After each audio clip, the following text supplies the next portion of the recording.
Around the world, families are important to societies for many reasons. A survey of values of citizens in Western nations in 2005 to 2007 reported that the majority of citizens in countries, meaning better than 80% of citizens, such as the US, Great Britain, Italy, Sweden, Spain, Finland, France, and Germany, believe that families are very important. However, many societies structure families very differently from place to place. So, for example, polygamy is an accepted family structure in China and in some Muslim communities and in many parts of Africa. A really good friend of mine from Nigeria comes from a family in which his father has 9 wives.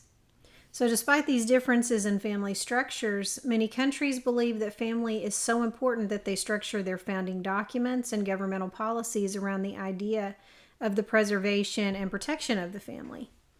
This is very different from the United States.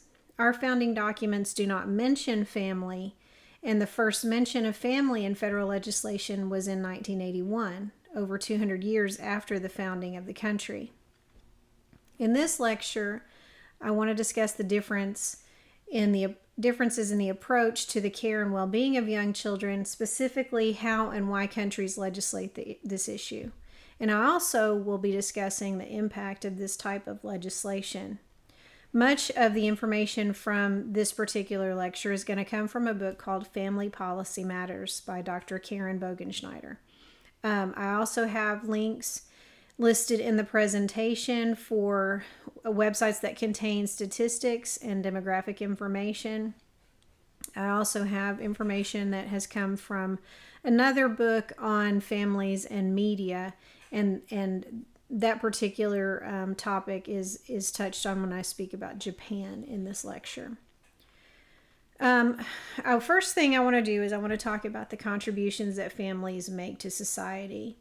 And if all legislators and policymakers understood how important families are to society, I think that they would, approach government quite differently.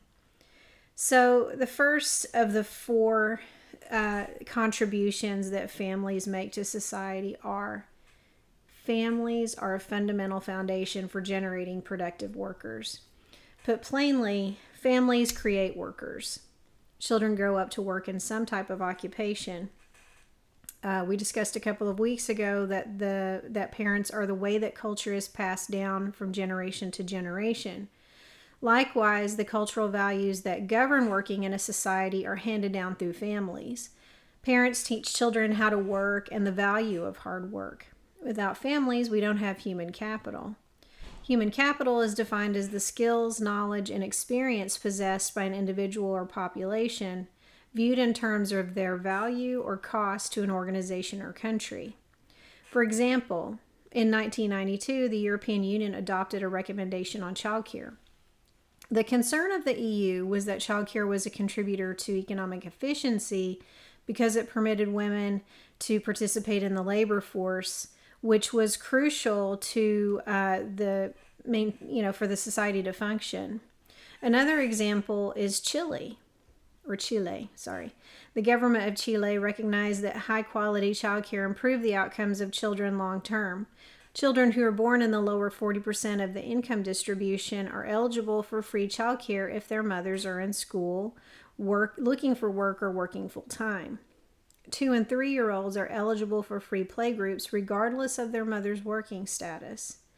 The accreditation process in Chile ensures that childcare is high quality and that it is available to workers in every demographic, from rural to people who are working night shift to people who are doing any kind of labor.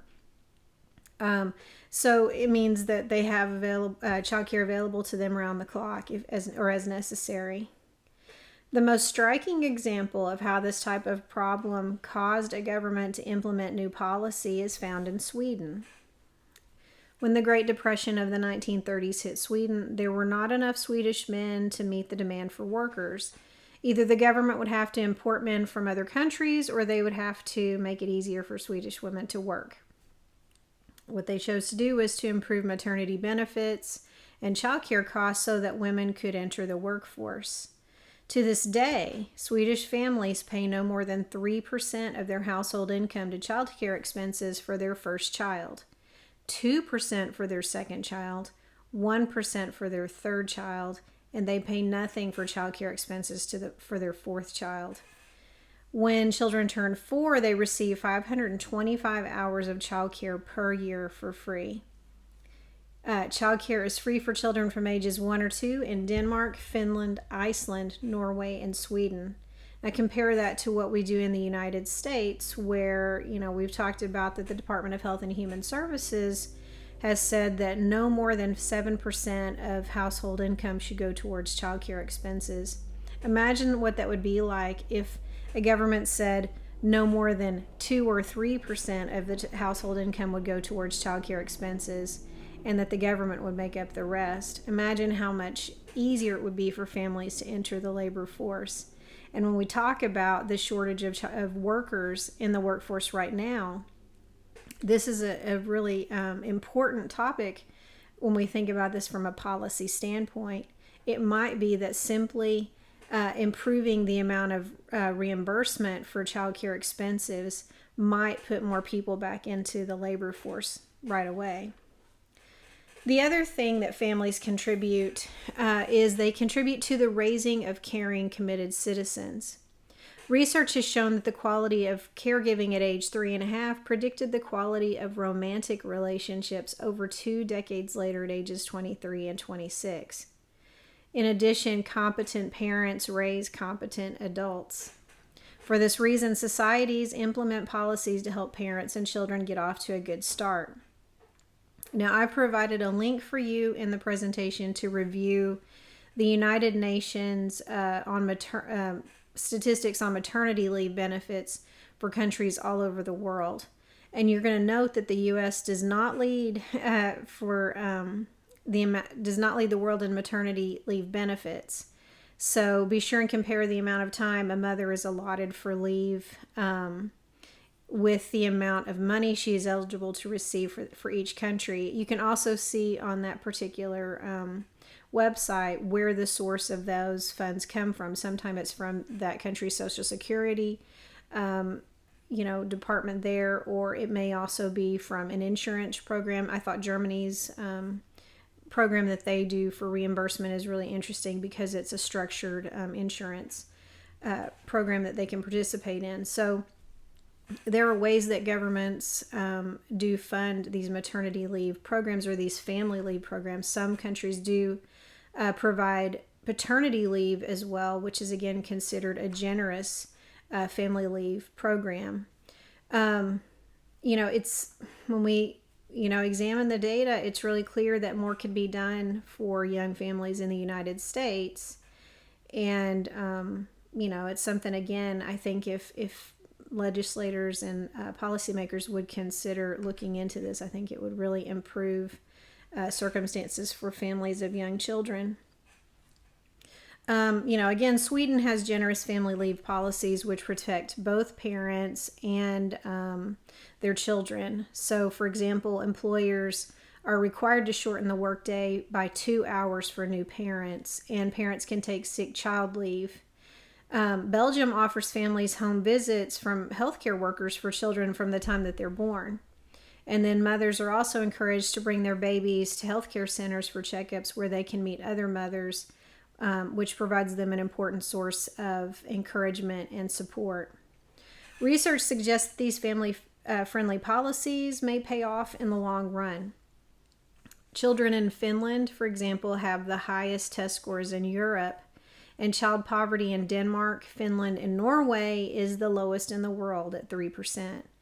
So I've provided a link to the World Bank statistics on fertility rates around the world, and you can compare the birth rates of countries with generous family leave benefits and policies to those without them, and you can see if there's a difference. One example of how we're seeing issues with regard to fertility rates or birth rates in a country, and how we have a country right now that's already implemented policies through their government to try to mitigate that particular problem, is Japan. because in Japan there has been a culture shift over the last 20 years with regard to women entering the workforce, and just a change in the culture and the expectations of the women and men in culture. There is now a significant decline in the birth rate, and it has become quite a concern for the Japanese government because, like here in the United States, if we have fewer people to enter the workforce at those young ages, that means we have a whole lot of older people who are then left vulnerable because they don't have people to care for them. Some of the things that we see here in the States with regard to teacher shortages and healthcare shortages and childcare worker shortages, a lot of that becomes really pressing when we consider that, 10,000 people per day in the United States are turning 65. It means that we've got a lot of people who are going to be both leaving the workforce and requiring more care. So here in the States, it's becoming an issue where we either have to consider, allowing more people into our country through immigration, through legal immigration, or we're going to have to encourage families to have children, and maybe both. But in Japan, it's become a really issue that's more crucial, as just more couples are not getting married, not having children. People are delaying marriage, and in some cases, women just don't see the value in getting married for a lot of reasons. Culturally, there has always been the expectation that if a woman gets married, she's supposed to leave, and have kids, she's supposed to leave her work to care for the children. And in most cases, the women were expected to care for her husband's parents or maybe her aging parents as well. And so, when a young woman in Japan is looking at the prospect of marriage, that doesn't necessarily seem too enticing. So Japan has also had to implement leave for people who want to or who have to care for their elderly relatives, which protects their jobs. So, how fertility rates and maternity leave, all of this stuff matters, and family policies do affect those things as well. The third thing that families provide, and that we can see where family policies make a difference, is that family policies and programs are an efficient investment of public resources to achieve societal goals. And this goes right back to our discussion of parents and how parents do hand down culture. Well, we have societal values, right? So in every country, in every society, those values are passed down through families. So all the government propaganda, all the things that we want to teach, whatever goes out into the world, it is families, it's parents and grandparents and extended family that are the ones that teach that to the next generation. So, there's been research done on how to, quantify how much money families save the government in just teaching social values. But the important thing to know is it is part of our duty as families, as parents, to pass those goals, those social goals, pass those social values down to our children. And so, when we ensure that families are strong, we're ensuring the passing on of those values of our culture, of our society. And finally, family policies and programs are an effective means of promoting positive child and youth development. So we've talked several times throughout this course already about the danger of children being in poverty.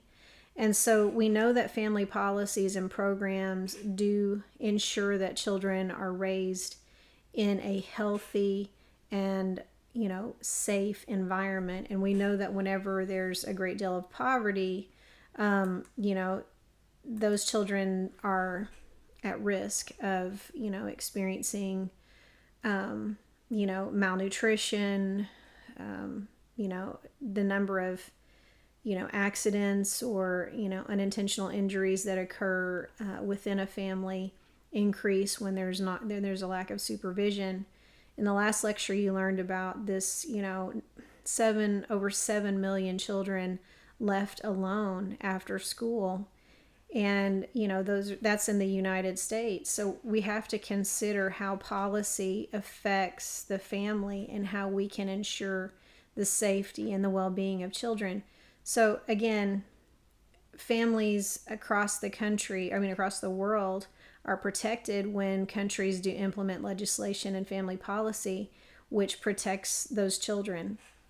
So I just wanted to provide, a brief overview of how family policy affects the global community. We're going to get into more specifics of each country. You're going to learn about the various countries and about some specific philosophies and practices within each country, different statistics related to those countries. But already you can see that there's a pretty big difference just in considering those early years and how policy really impacts how families function within, and how well families function within a society. So relative to some of the, to the Nordic countries like Finland and Denmark and Sweden, we've got a lot of work to do, but again, culturally very different in their approach to, to family and the way that they value families. Again, going back to the United States and that individualistic, viewpoint philosophy of things.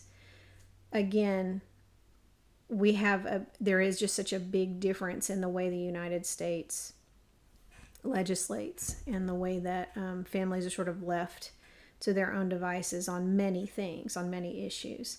So hope that has been enlightening to you.